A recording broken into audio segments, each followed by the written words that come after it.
네, 이번 시간에는 인건비의 종류에 대해서 말씀드리도록 하겠습니다.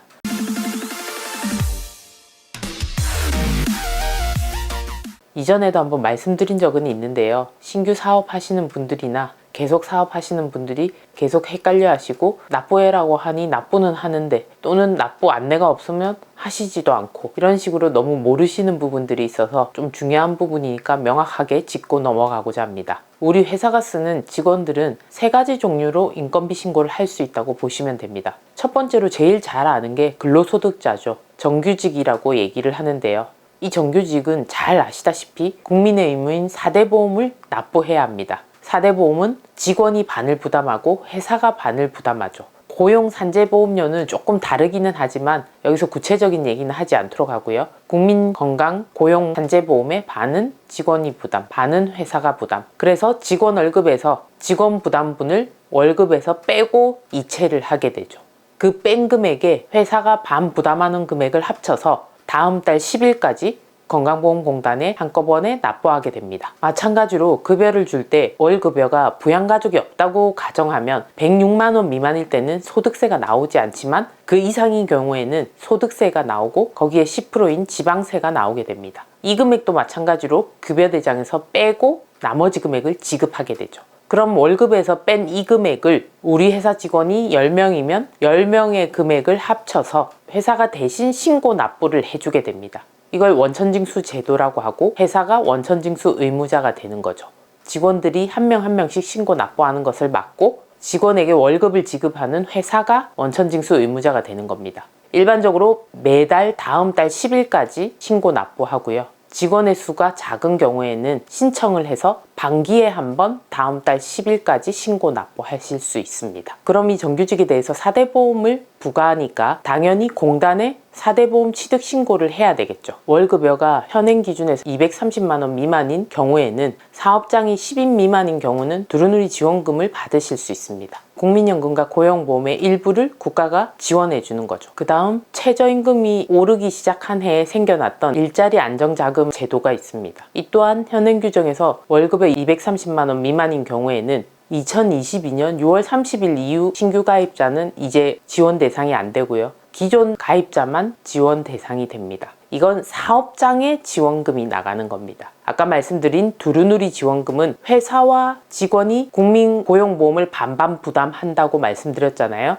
그래서 지원금도 회사와 사업자가 다 지원을 받으실 수 있습니다. 그러나 일자리 안정자금 지원은 최저임금이 오른 부분에 대해서 보전을 해주기 위해 만든 제도이기 때문에 회사에만 지원금이 나가게 됩니다. 그리고 정규직 직원의 경우에는 1년 넘게 근무하면 당연히 퇴직금을 지급해야 될 의무가 생기게 되죠. 그리고 정규직 직원은 매달 또는 반기에 한 번 원천세 신고 납부를 한다고 좀 전에 말씀드렸는데요. 이와는 별개로 지급명세서 제출도 해야 됩니다. 우리가 매달 또는 반기에 원천징수 신고를 할 때는 우리 회사의 근로자 수가 몇 명이고 지급 금액이 얼마이며 납부할 금액이 얼마다. 이 정보만 들어가는 게 원천징수 제도고요.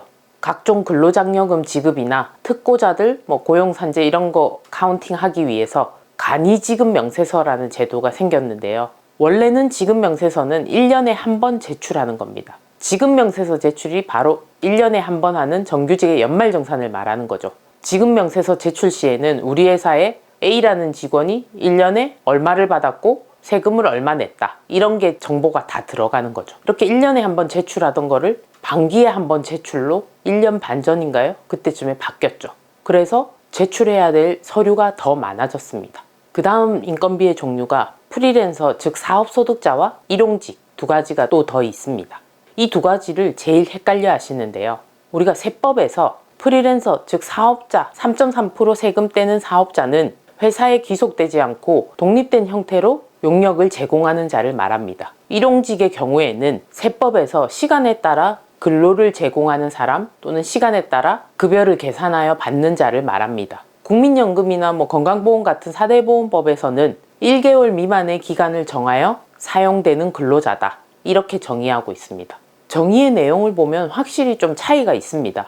우리가 음식점에 일하는 사람들 보면 회사에 귀속되지 않고 독립적으로 일한다고 하기는 힘들겠죠. 이런 분들은 일용직에 더 가깝다고 보시면 됩니다. 디자인 회사나 프로그래머 이런 분들을 보면 딱히 귀속되지 않고 독립된 형태로 자기 능력껏 일을 하는 사람들이 많은 업종이라고 볼 수 있죠. 디자인이나 프로그램 업종은 음식점 이런 경우와는 틀리게 회사에 기속되지 않고 독립적으로 용역을 제공하는 그런 업종이라고 볼 수 있겠죠. 그러면 프리랜서는 소득세와 지방세는 3.3%를 떼고 지급하시면 됩니다. 그리고 4대 보험 납부 의무는 없습니다. 즉 회사가 4대 보험을 원천 징수할 필요는 없다는 거죠. 그리고 이렇게 프리랜서로 신고되는 분은 내년 5월에 종합소득세 신고 의무가 있습니다. 우리의 사업자처럼 이분들도 사업자로 보시면 됩니다. 다만 사업자 번호가 없이 주민번호로 일을 하는 사업자이기 때문에 부가가치세 신고 의무는 없지만 내년 5월에 종합소득세 신고는 하셔야 하죠. 그리고 이분들에 대해서 지급하는 금액은 역시나 매달 또는 반기에 한번 신고 납부를 10일까지 하시면 되는데요. 이때도 인원수와 지급금액, 소득세 정도만 신고가 되는 거고요.